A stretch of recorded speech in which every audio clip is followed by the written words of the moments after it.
Hi everyone, welcome back to Nettlefest.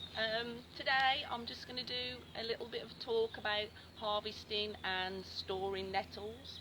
Obviously, picking nettles, your general foraging rules apply, so you want to find somewhere that is free of pollution, not really anywhere where people are walking their dogs regularly. And you want to find a patch that's looking nice and healthy. If there's anything that's got too many insects on that are living there, you don't want to take their homes away from them, so we tend to avoid those as well. And also you don't want to pick too much. Obviously with nettles you're a little bit safer than other plants, but still we don't want to overpick, we want to leave some there for nature.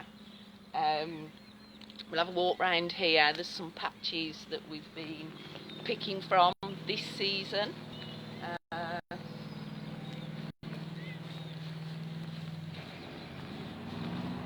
Okay, here's quite a nice patch. Now, if you can see, this is next to the compost heap. Nettles will only grow where there is nitrogen and phosphorus in the soil. So they also make quite a good plant indicator in terms of permaculture. You would normally look for other plants to confirm that, but you can pretty much guarantee if you've got nettle there, then you have got good nitrogen content in your soil. So when you're picking, can we show the only other plant really that it might get mistaken for is dead nettle. So we've got some here. Obviously it's got the flowers on there, so that distinguishes it from the nettle. Their flowers are quite different from nettle flowers. The leaves are quite similar, but they tend to be a little bit smaller, and obviously they haven't got the stings on. They have got a square stem. Nettles have got quite a square stem also, but there is quite a difference. Obviously nettles will generally be not such a bright green. I mean, they are quite variable, nettles, so they will adapt to change just like that. It's phenomenal. It's another reason that I love them. They'll grow like this, they'll snake along the ground, they'll root from the stem. I've seen them grow as a climber also. They'll just grow up if need be. And over there where the grass gets cut, they've also kind of started forming a mat because they know they can't grow up, which is pretty phenomenal. These ones have got quite a purplish tinge to them. They're really high in carotenoids, one of the many nutrients that nettles have got. These ones are quite purple. If you have a look over the side, these ones have got, these are quite purple as well. But I've also seen, you'll see them with a reddish tinge and also an orangish tinge, and so that's kind of depending on the environment they're growing in and what's in the soil, things like that. So if you're picking to eat, then you really want to just be picking the tops of the nettles. So man with a mower over there, I'll move closer.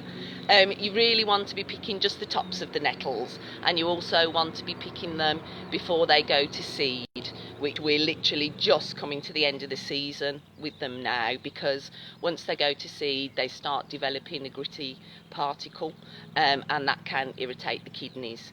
You can also treat them like a cut and come again crop, so you could get quite a few harvests by just taking the tops off, and then they will come back. The growth habit will get generally weaker through the season, but you will get a couple of crops off them. If you let them to self-seed, you can actually use the seed. They're really high in omega-3. In fact, the nettle seed itself is quite powerful as an adaptogen. It's really good for your adrenals, so we will move to harvesting the seed. The actual flower is really high in nutrients as well. I found a random study from an Indian university, I have got that if anyone wants to look at it, that was literally just about the nutrient content of the flowers, which is very similar to the leaf. So all parts, you know, there's something there, and all through the season.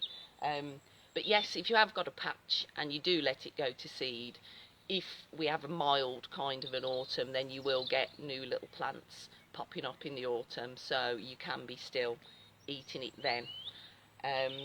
Right then, so depending what you want to use it for, it's got quite a lot of uses in the garden other than an indicator plant. You do get beneficial insects on there. Ladybirds love it. That's where we all used to find the best ladybirds when we were kids, on the nettles. Also, I've used it literally just cut and drop it and use it as a mulch in that way. You can also use it as animal fodder once it's dried, obviously, and the sting's gone. Put it on your compost heap. It will activate your compost, so it will speed up the process somewhat for your compost. And also making a plant food. A lot of gardeners do that. You could mix it with comfrey and have a comfrey mix as well. But it makes a really, really nutritious feed for your plants. It's also, it's antibacterial and it's antifungal, so I've also used it before to treat plants that may have any kind of disease, or it can also be used as an insecticide. Obviously I'd probably avoid spraying your leafy greens with it, because you don't really want to eat cabbage that's been sprayed with nettle, because once you make that stuff it stinks. But certainly trees, I've treated apple trees before, and anything that you're not going to directly put into your mouth. So I'm going to cut some off today because we're going to make some plant food. There's a tree over there that's got leaf curl, so we're going to try treating it with nettle. You don't really need to use scissors, you can pick. I'm just a bit mindful. It is quite loose rooted, so if you're yanking, then you're potentially pulling up the root as well, which I don't really want to do. Obviously, if you're clearing a patch where you don't want nettle, that doesn't matter so much. I'm cutting these with the flowers on because we're using it for the plant food, so that's fine. And then we can also harvest the new growth that comes off these. So for your plant food, you just want to literally fill some kind of container. I would use one with a lid because it will stink once it's started doing, and also you'll potentially get insects in there. One year I got these, they were gross. I thought they were aliens at first. It's mosquito larvae, and they're really freaky, and the tub was full of them and it was gross. So yeah, you don't really want to be dealing with that, or adult mosquitoes in fact. So yeah, I'm just going to fill that, just fill whatever right up to the top, probably get a few more in there, pack it in, fill it with water, put the lid on, and then leave it for a few weeks, and when it stinks disgusting, it's ready. You would tend to dilute it 1 part nettle to 10 parts water for plant feed. If you're going to use it in a spray, I would dilute it a little bit further than that because it's potent. So in terms of eating, let's not use that. Well, we can use these here.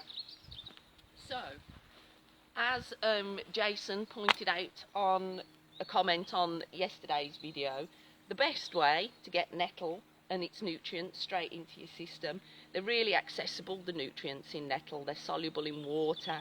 The calcium that's in nettles is a really accessible form to the body also. It also has something in there which the name escapes me, but it's a compound that actually assists the absorption of the nutrients into your body. So yes, the best way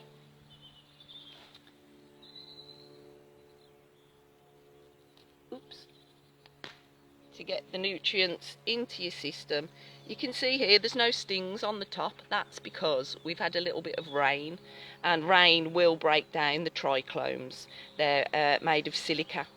So basically, your best nutrient hit, back of the teeth. There you go. Obviously, not everyone might want to do that.